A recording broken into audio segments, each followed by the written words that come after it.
اللہ تبارک و تعالی ارشاد فرماتا ہے وَأْمُرْ أَهْلَكَ بِالصَّلَاةِ، اپنے گھر والوں کو نماز کا حکم دو، وَاسْتَبِرْ عَلَيْهَا، اور خود بھی اللہ کی بندگی پر ثابت قدم رہو۔ جان عالم صلی اللہ تعالیٰ علیہ وسلم نے جب یہ آیت مبارکہ نازل ہوئی تو حضور کا معمول مبارک یہ تھا کہ 8 مہینے تک لگاتار سید عالم صلی اللہ تعالیٰ علیہ وسلم حضرت سیدنا علی المرتضیٰ کرم اللہ وجہ الکریم کے دروازے پر جاتے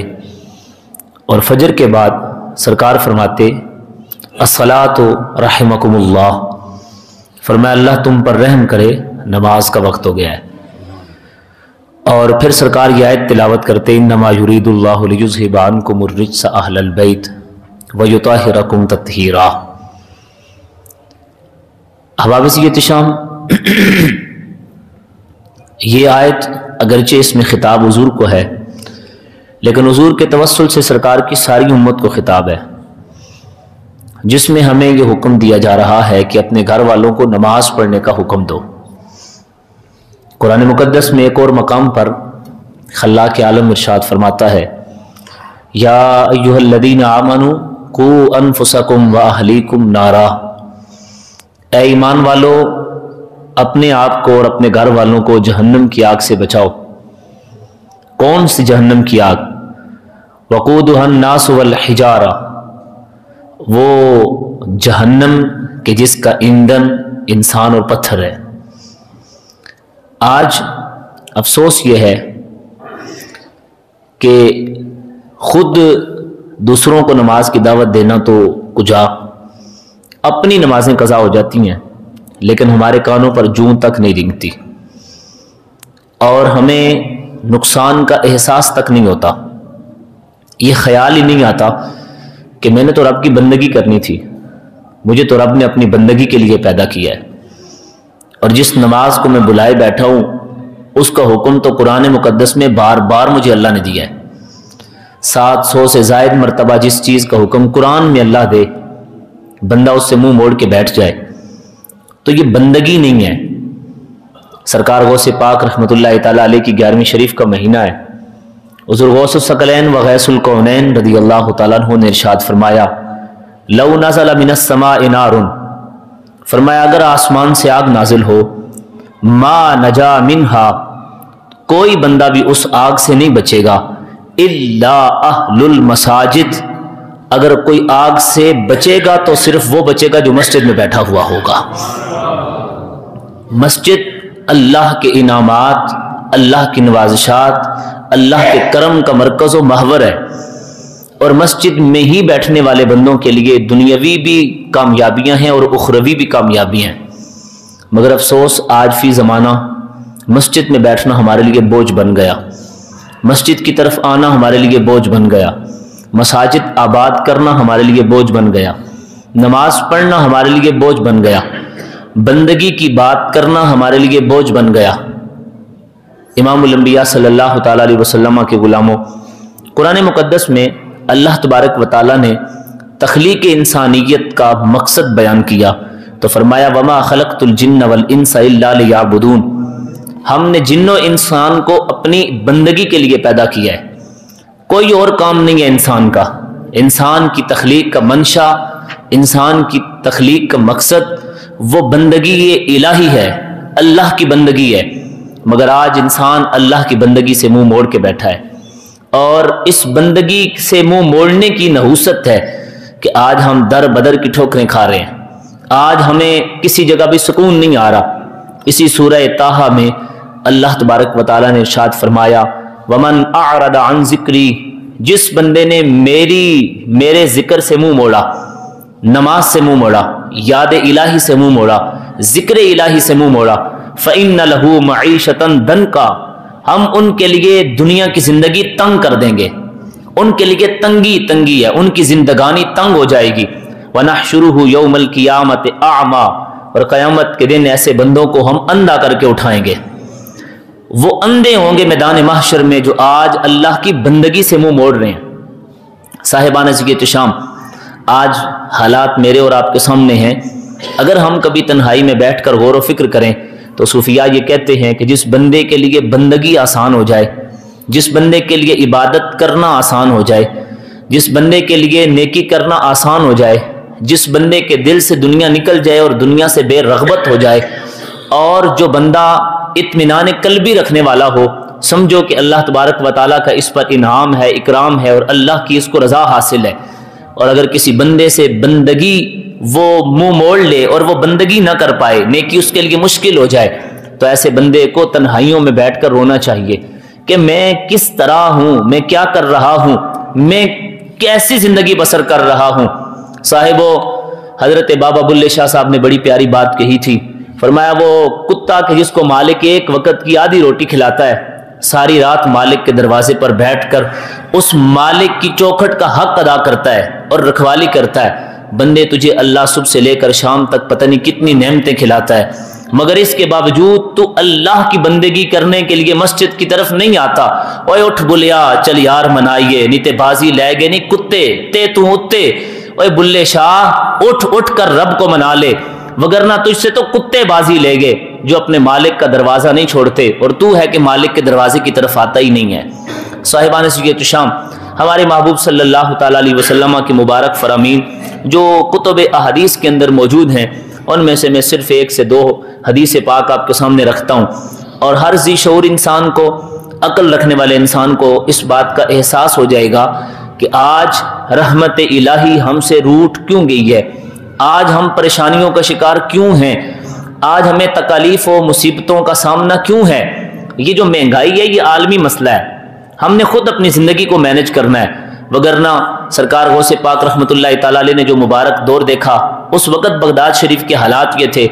کہ کسی شاعر نے نقشہ کھینچا تو اس نے کہا کہ اگر قارون اس وقت بغداد میں آ جائے تو اس کے لیے بھیک مانگنا بھی جائز ہو جائے.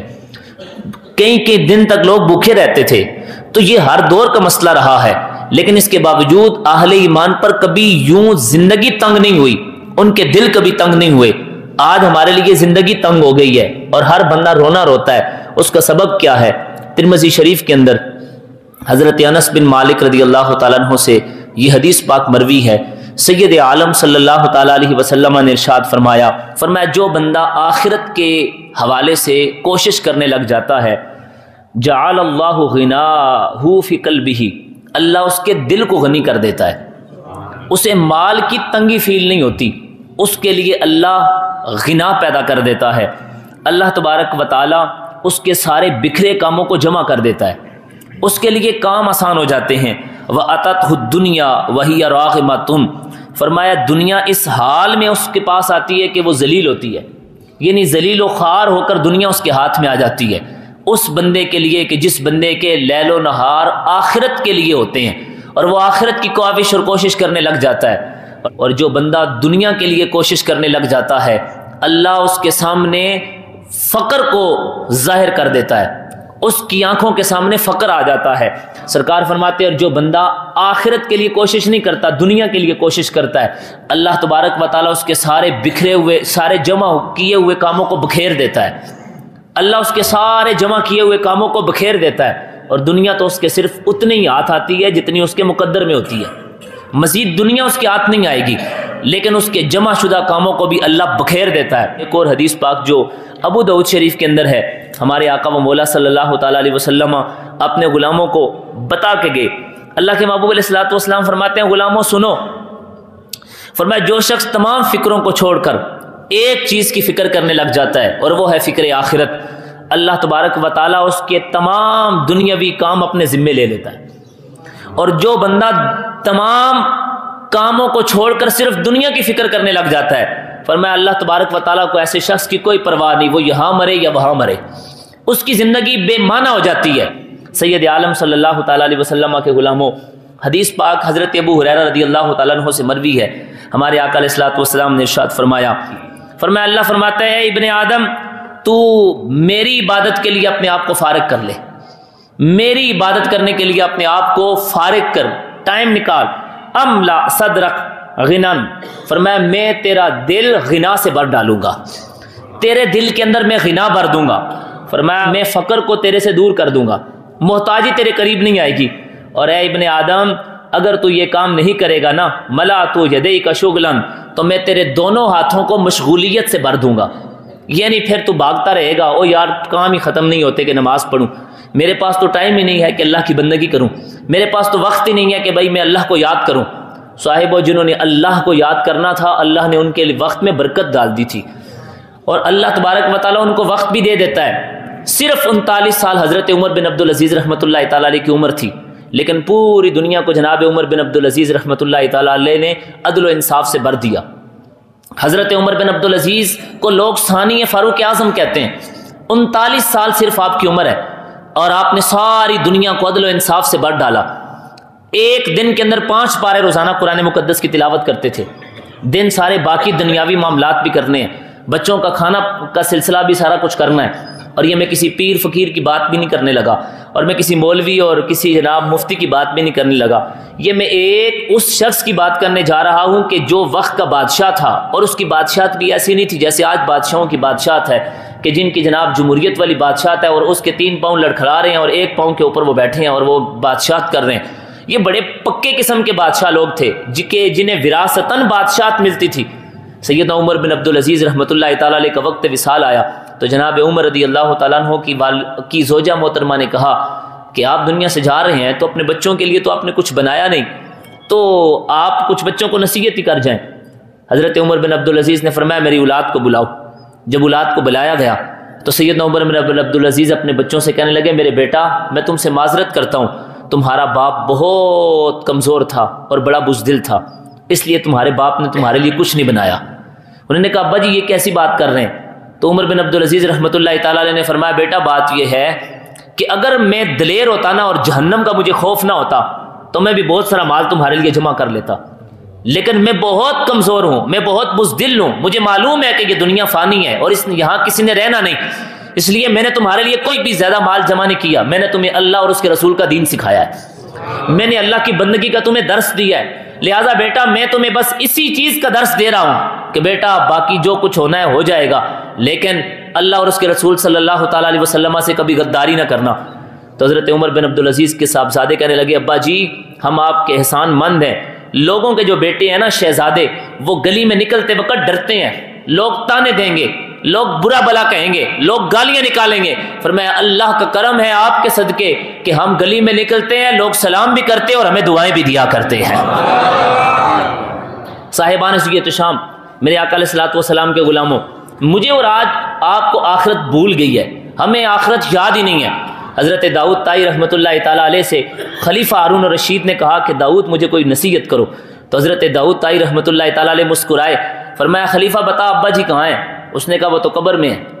فرمایا بھائی جی کہاں ہیں؟ اس نے کہا وہ بھی قبر میں ہے۔ فرمایا کوئی بیٹے کی سنا؟ اس نے کہا ایک بیٹا بھی میرا قبرستان کے اندر ہی ہے، تقدیر الہی سے وہ بھی فوت ہو گیا۔ تو حضرت داؤد طائی نے کہا نصیحت پھر بھی تجھے میں کروں؟ جس کے 3 قریبی رشتہ دار قبرستان میں لیٹے ہیں اسے نصیحت میں کروں؟